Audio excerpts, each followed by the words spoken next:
Okay, next जो है हमारे पास है सेल एरे। सेल एरे मैंने आपको शुरू में भी बताया है, और special type of array where dissimilar kind of कह सकते हैं data can be stored as elements, कि इसके जो एलिमेंट्स होंगे वो डिसिमिलर टाइप के होंगे। It provides a way to store different type और size of data to store in a variable name, different type and different size. The elements may be scalar, they can be numerical array, they can be string array, they can be matrices, or they can be cell array itself. ठीक है, cell array के अंदर cell array हो सकता है। Being a special kind of array, each element of a cell array can be accessed by using index of corresponding position. ठीक है, जैसे कि हमारे नॉर्मल एरे के अंदर होता है, इंडेक्सिंग से हम क्या कर सकते हैं, कैरी फाइंड आउट कर सकते हैं, एक्सेस कर सकते हैं हर एलिमेंट को। Same in the case with the cell array, आप एक्सेस करा सकते हैं। तो सबसे पहले है कि how you can create a cell array.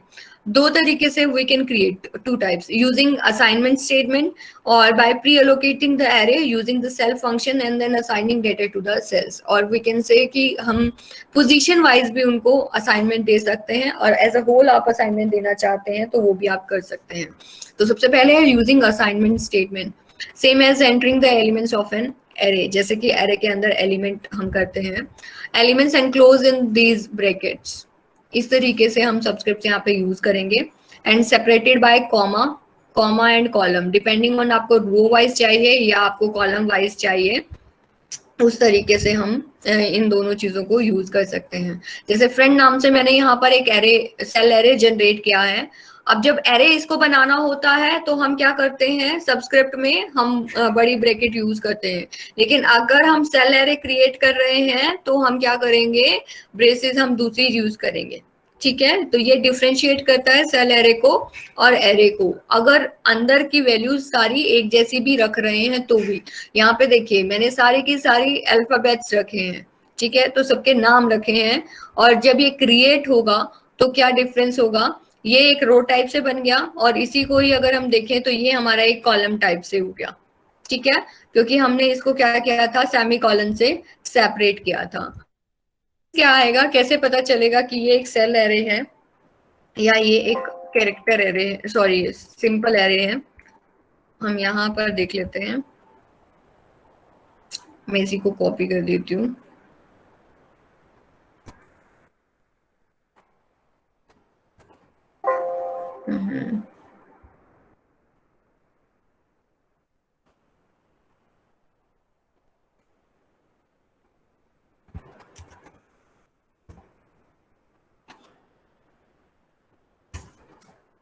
ठीक है, ये मैंने कह रहे, अब यहाँ देखिए, यहाँ आप देख सकते हैं दिखाई दे रहा है वर्क स्पेस के अंदर, वर्क स्पेस के अंदर आपको दिखाई दे रहा है। Yes ma'am. फ्रेंड के आगे आप सिंबल देखेंगे तो आपको क्या दिखाई दे रही है, ऐसी ही ब्रेसेस दिखाई दे रही हैं जैसी ब्रेसेस हमने यूज की हैं, दिखाई दे रही हैं। अभी यही अगर आप सिंपल एरे क्रिएट करते यहाँ पर, कि यहाँ पर मैं a इज इक्वल टू लिख देती हूँ 1 2 एंड 3, ये सिंपल एरे मैंने क्रिएट किया। Now you can see a के आगे जो आएगा सिंबल आएगा वो प्लस सिंबल हमारे पास रिप्रेजेंटेशन है एक स्क्वायर के अंदर। तो इस तरीके का रिप्रेजेंटेशन होता है, तो यहाँ से हमें पता चलता है ये क्या है, ये एक हमारा सिंपल एरे है।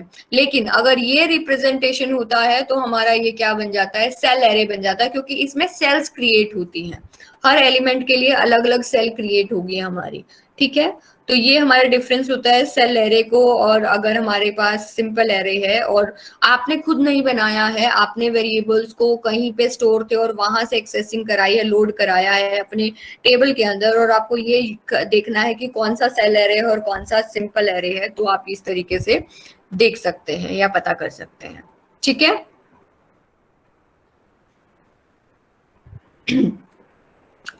तो ये दो तरीके हैं जो आप सेल एरे को क्रिएट कर सकते हैं। अगर आप एक पर्टिकुलर एलिमेंट को एक्सेस कराना चाहते हैं किसी भी सेल एरे के, तो वो हम कर सकते हैं या पर्टिकुलर हम टोटल हमें साइज पता करना है तो वही सेम जैसा एरे पे अप्लाई होता है साइज, हमारे पास कमांड होती है साइज कमांड को हम यूज करके इसका साइज पता कर सकते हैं। अगर हमें एक्सेस कराना है कोई भी एलिमेंट तो हमें पर्टिकुलर पोजीशन देनी पड़ेगी कि हमें कौन सा एलिमेंट एक्सेस कराना है, कौन सी पोजीशन का एलिमेंट एक्सेस कराना है, देन वो भी हमारा एरे की तरह ही चलता है। ठीक है। नाउ सेकेंड असाइनमेंट होती है एलिमेंट वाइज असाइनमेंट की, पर्टिकुलर एलिमेंट जो है आपका उस पर्टिकुलर एलिमेंट को आप एंटर कराना चाहते हैं। ठीक है, पहले फर्स्ट पोजीशन के एलिमेंट को, देन सेकंड पोजीशन के, देन थर्ड पोजीशन के। तो इस तरीके से भी हम इसके सेल एरे को क्रिएट कर सकते हैं। तो जैसे यहाँ पर हमने एक सेल एरे क्रिएट करके दिखाया RR नाम से। अब यहाँ पे जब सब्सक्रिप्टिंग इसकी करते हैं, सॉरी सब्सक्रिप्टिंग जब इसकी करते हैं तो हम यही ब्रैकेट यूज करेंगे। तो 1 1 मैंने लिखा है, यानी कि फर्स्ट रो फर्स्ट कॉलम का एलिमेंट जो फर्स्ट होगा वो हेलो ऑल नाम से मैंने एक एलिमेंट जनरेट किया है। देन उसके बाद सेकंड जो एलिमेंट होगा, फर्स्ट रो का सेकंड एलिमेंट जो होगा वो इस तरीके से मेरा एक हमने वैल्यूज उसके अंदर डाली हैं। तो हमारे पास क्या बन गया, दो हमने एलिमेंट एंटर किए हैं। दो एलिमेंट एंटर करने के बाद मैंने RR को कॉल किया है।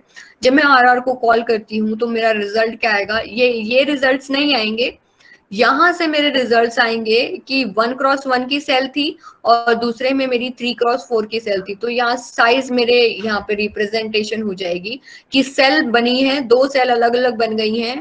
पहली सेल के अंदर 1 क्रॉस 1 की एक सेल है और दूसरी सेल के अंदर 3 क्रॉस 3 की अलग से एक मैट्रिक्स या सेल है। ठीक है। सो हम self subscription and closing in parenthesis हमारा जो स्टैंडर्ड एरे नोटेशन से इसको डिफरेंशिएट करते हैं। तो ये इस तरीके से डिफरेंशिएट हो सकता है। ठीक है। Yes ma'am.